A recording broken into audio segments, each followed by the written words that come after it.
Salut à tous et bienvenue sur la chaîne des champions en mathématiques. Dans l'épisode d'aujourd'hui, nous sera question de poursuivre avec notre voyage au pays de la trigonométrie. Nous allons donc poursuivre ce voyage avec un exercice choisi sur mesure dans l'optique de vous aider à développer votre intuition. Comme ordre du jour, je vous propose donc, dans un premier temps, de soumettre à votre attention l'énoncé d'un exercice choisi sur mesure, comme je le disais, afin de vous aider à développer votre intuition et vos différents réflexes. Par la suite, je vais vous proposer une correction de cet exercice-là, afin que les uns et les autres soient situés par rapport à ce qu'il fait était question de faire. Trêve de bavardage, allons-y avec l'énoncé de l'exercice. Énoncé de l'exercice. On va considérer x et y deux nombres réels. Et puis le système est ce suivant. Cosinus x fois sinus y égale à moins demi. Cosinus x plus sinus y égale à 0. Avec comme contrainte, le cosinus de x doit être supérieur au sinus de y. Comme première question, je vous demande de résoudre dans R2 le système S. Par la suite, je vous demande d'en déduire dans l'intervalle moins pi les solutions du système S. Donc, si cette thématique vous intéresse, n'oubliez pas surtout de liker la vidéo, de vous abonner et surtout d'activer la cloche de notification pour ne pas rater les prochains contenus. Donc, je vais vous prier également de mettre pause à cette vidéo, de tester cet exercice par vous-même afin de découvrir quelles sont vos différentes difficultés et puis de revenir juste après le générique pour qu'ensemble on partage mon esquisse de correction.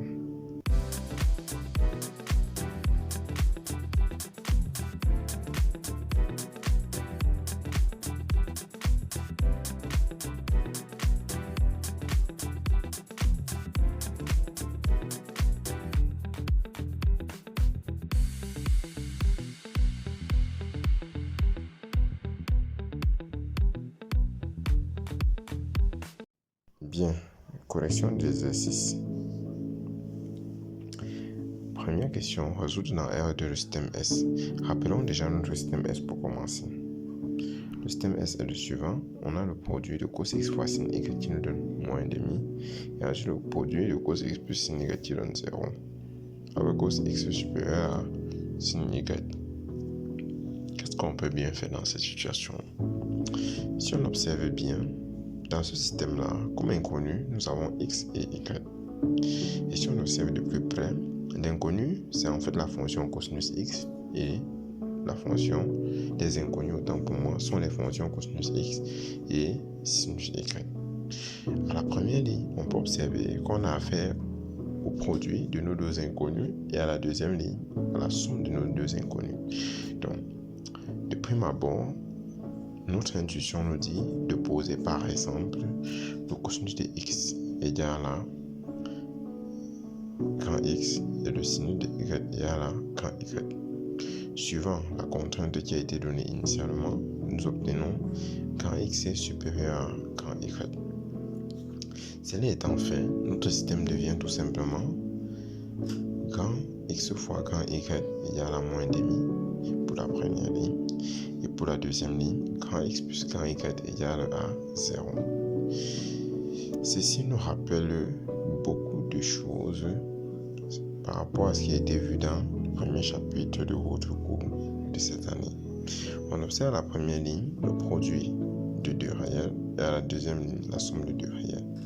On peut donc dire tout simplement que la première ligne c'est le produit de deux réels qu'on a l'habitude de noter P et de la deuxième ligne c'est la somme de deux réels qu'on a l'habitude de noter S.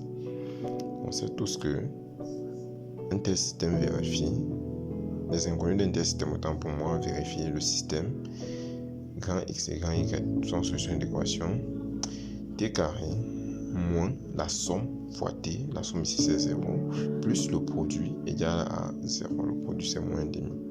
Donc on peut donc poursuivre en disant que t carré moins 1 demi égale à 0. Il s'ensuit donc que t carré moins 1 demi égale à 0 équivaut tout simplement à dire t égale à plus ou moins la racine de 1 demi. Donc, t est donc égal à la racine de 2 sur 2 ou t égale à moins la racine de 2 sur 2, tout simplement. On peut donc poursuivre en disant Si on s'appuie sur la contrainte qui avait été donnée, cos x supérieur à sin y revient à dire tout simplement que grand X supérieur à grand Y.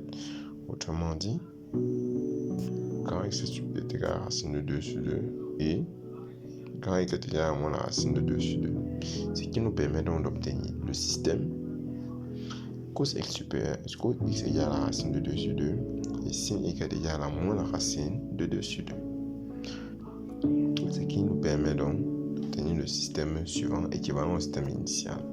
J'espère qu'on est en phase. Si on est en phase jusqu'ici, poursuivons donc. N'oublions pas et gardons bien à l'esprit que les valeurs cherchées sont petit x et petit y. Jusqu'ici, nous avons eu que la valeur de cos x est la valeur de sin y. Poursuivons donc afin d'obtenir la valeur de x et de y. Bien. Rappelons, nous avons pu obtenir que le système initial était équivalent à cos x égale à racine de 2 sur 2 et sin y est égal à moins la racine de 2 sur 2. On peut décomposer ce système-ci en deux sous-problèmes. Le premier problème étant celui de cos x égale à racine de 2 sur 2. Faisons appel à notre cercle trigonométrique afin de résoudre ce premier petit problème, si je peux me permettre de l'appeler ainsi. Donc, lorsqu'on regarde notre cercle trigonométrique, on sait que l'axe des abscisses est tout simplement équivalent à l'axe des cos. Et l'axe des sinus est équivalent à l'axe des sines. Comme cette première équation fait appel au cosinus, on va s'intéresser aux racines de 2 sur 2 qui se trouvent sur l'axe des abscisses, c'est-à-dire celui-ci, ce racine de 2 sur 2. Si on regarde les angles qui correspondent à la valeur racine de 2 sur 2 sur l'axe des cos, on a dans un premier temps pi sur 4 et dans un second temps moins pi sur 4. Voilà les deux angles qui vérifient cela.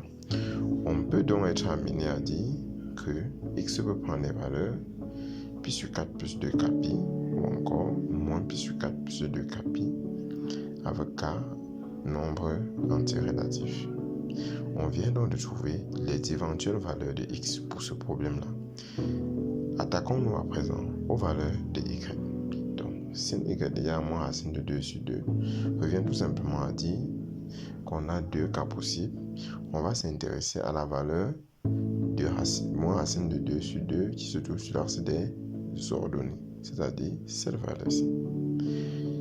On va se rendre compte qu'on a déjà une valeur qui est fixée, c'est-à-dire celle de moins pi sur 4, qui est bien associée, qui est bien l'angle associé au sinus moins racine de 2 sur 2.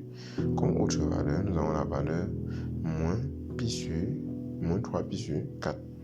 Donc, on peut donc se permettre de dire y est égal à moins pi sur 4 plus 2 pi, ou encore y est égal à moins 3 pi sur 4 plus 2 pi.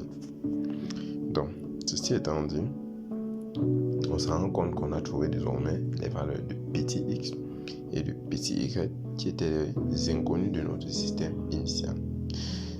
Maintenant qu'on sait que la multiplication est commutative, vous savez, 2 fois 5 et 5 fois 2 c'est la même chose. 2 plus 5 et 5 plus 2 c'est la même chose. C'est donc pourquoi on parle de commutativité. Par conséquent, pour chaque valeur de x fixée, on aura la possibilité d'avoir deux valeurs de y. C'est pourquoi, comme ensemble solution, je vous propose donc, dans un premier temps, ayant fixé la première valeur de x, c'est-à-dire pi sur 4 plus 2 pi, on a deux valeurs possibles de y. Donc, moins pi sur 4 plus 2 pi et moins 3 pi sur 4 plus 2 pi. Et rappelons-nous, notre système avait deux inconnus, x et y. C'est pourquoi les solutions sont données sous forme de couple. Parce qu'on a deux inconnus dans notre équation, donc on a bien des couples. Donc, pour chaque x fixé, on aura deux éventuels y possibles. Donc, on aura donc pour pi sur 4 plus 2 pi fixé, on pourra avoir moins pi sur 4 plus 2 pi ou encore moins 3 pi sur 4 plus 2 pi. Et ensuite, pour la deuxième valeur de x fixé, on aura moins pi sur 4 plus 2 pi ou encore moins 3 pi sur 4 plus 2 pi. D'où l'ensemble de solutions. Pardon, je félicite énormément ceux-là qui ont eu le bon résultat. Bravo à vous, je vous tire mon coup de chapeau. À présent, regardons la deuxième question de notre problème. On demande à la deuxième question de déduire dans l'intervalle moins pi les solutions du système S. qu'est-ce qu'il faut faire? Qu'est-ce qu'il faut faire à ce niveau-ci par rapport à ce qui a déjà été fait jusqu'ici? Donc, regardons ce que notre ami Toto nous propose comme solution. Il nous dit de choisir parmi les solutions obtenues dans R celle qui se trouve dans l'intervalle moins pipi. Très bien. Rappelons déjà les solutions que nous avons eues dans R. Nous allons donc diviser notre grand problème en deux petits sous-problèmes que je vais appeler problème 1 et problème 2 respectivement.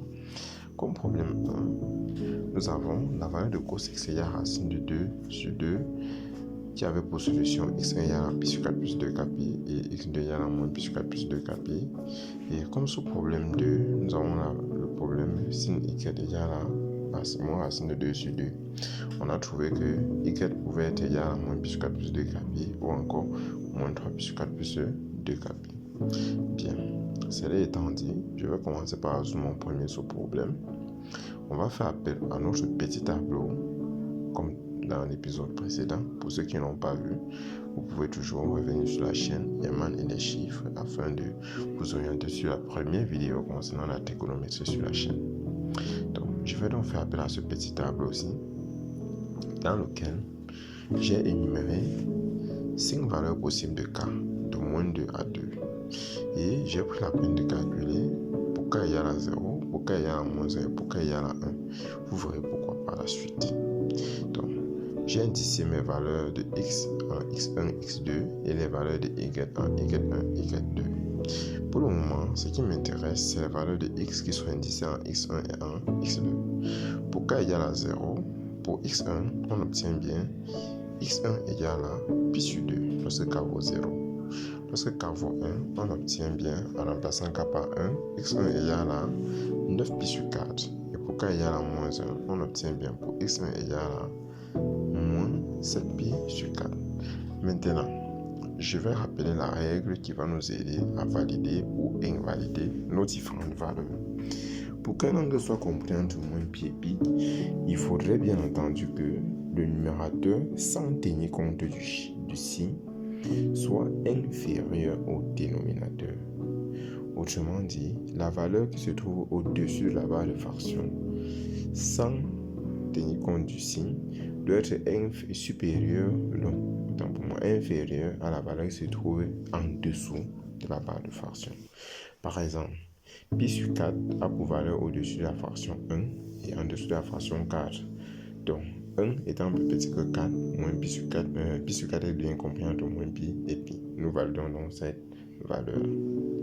Par contre, 9 pi sur 4, on a 9 qui est supérieur à 4, on invalide plutôt cette valeur. Ce n'est pas compris entre moins pi et pi. Comme cette valeur-ci n'est pas comprise entre moins pi et pi, on va bloquer les cases qui suivent. On ne peut plus avoir de valeur comprise entre moins pi et pi. On va revenir dans la valeur moins 1. Comme 7, je ne tiens pas compte du signe bien sûr. Comme 7 est plus grand que 4, on invalide cette valeur également. On va donc bloquer toutes les autres cases qui viennent précédemment. On a pu trouver une valeur coïncidente entre deux valeurs rejetées. Donc la seule valeur possible pour notre problème est la valeur pi sur 4. On passe à présent à la valeur de x2. En utilisant le même processus, on va valider la valeur pi sur 4, moins pi sur 4 autant pour moi, parce que 1 est bien plus petit que 4. Par contre, la valeur 7 pi sur 4 va être rejetée. Rejetée simplement parce que 7 est plus grand que 4. Je vais donc invalider directement la case qui suit. Autrement dit, la case correspondant à k égale à 2. Suivant le même principe, je vais invalider la case moins pi sur 4. D'autant plus que en remplaçant par moins 2, j'ai moins 2 pi. Ajouté à une quantité négative, on ne peut pas avoir un angle compris entre moins pi et pi. On rejette cette case-là. De même, les cases suivantes, on aura des valeurs négatives et plus petites que moins pi. On rejette toute cette case. Donc, les seules valeurs de x pour vérifier notre problème sont pi sur 4 et moins pi sur 4. À présent, regardons les valeurs de y pour vérifier notre problème. Donc, problème 2, on va indexer y1, indicé autant pour moi, y1 et en y2. Je vais calculer pour k égale à 0, y1, je vais obtenir exactement moins pi sur 4, c'est ce qu'on obtient là. Et pour k égale à 1, je vais obtenir moins pi sur 4 plus 2pi, ce qui nous conduit à 7pi sur 4. Donc, on voit bien que dans le cas moins pi sur 4, le numérateur qui est 1 est plus petit que 4. Du coup, je vais valider la valeur moins pi sur 4. Et je vais invalider la valeur 7pi sur 4 parce que 7 est plus petit et plus grand autant pour moi que 4. Je vais également rejeter le cas k égale à 2 puisqu'on a déjà une valeur invalide qui la précède. Donc, pour le cas moins 1, on a déjà moins 2pi, moins pi sur 4. Donc, on a moins 2pi, moins quand est négatif, on rejette la valeur. On ne peut pas avoir une valeur comprise entre moins pi et pi. On va donc rejeter également la valeur qui suit, puisque la valeur précédente a déjà été rejetée. Donc, pour k égale à 0, en x est 2, on obtient moins 3pi sur 4. Comme 3 est plus petit que 4, on va valider cette valeur-là. Elle est bien comprise entre moins pi et pi. Par contre, pour k égale à 1, lorsque on obtient 5pi sur 4, et comme 5 est plus grand que 4, on invalide cette valeur-là. On va invalider directement la case qui suit. On ne peut plus avoir une valeur comprise entre moins pi et pi. On va donc regarder. Pour k égale à moins 1, on a moins 2pi, moins quand est négatif. C'est donc à l'extérieur de moins pi, on invalide directement cette case-là, ce qui nous permet d'invalider également la case qui suit. Donc, on a donc exactement des valeurs qui vérifient le problème de son moins pi sur 4 et pi sur 4.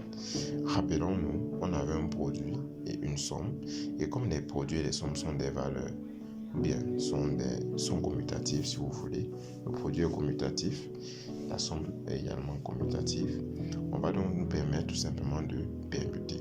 Donc, pour la première valeur de x, à savoir pi sur 4 fixée, on aura comme ensemble solution pi sur 4. On aura deux éventualités, soit moins pi sur 4 pour y, soit 3pi sur 4. D'où l'ensemble solution pi sur 4 moins pi sur 4 et pi sur 4 moins 3pi sur 4. Et pour la deuxième valeur de x fixée, à savoir moins pi sur 4, on a également deux éventualités, c'est-à-dire moins pi sur 4 moins pi sur 4 ou encore moins pi sur 4 ou moins 3pi sur 4. Je félicite énormément ceux-là qui ont eu ce résultat. J'espère que ce type de problème vous aide également à vérifier de façon générale vos cours et en même temps vous aide à développer votre intuition mathématique. Bravo à vous. Donc, sur ce, je dis merci à ceux-là qui ont suivi la vidéo jusqu'au bout. Retrouvons-nous à très bientôt dans un autre numéro de ce type. Pensez à vous abonner, à liker la vidéo. Portez-vous bien. Ciao.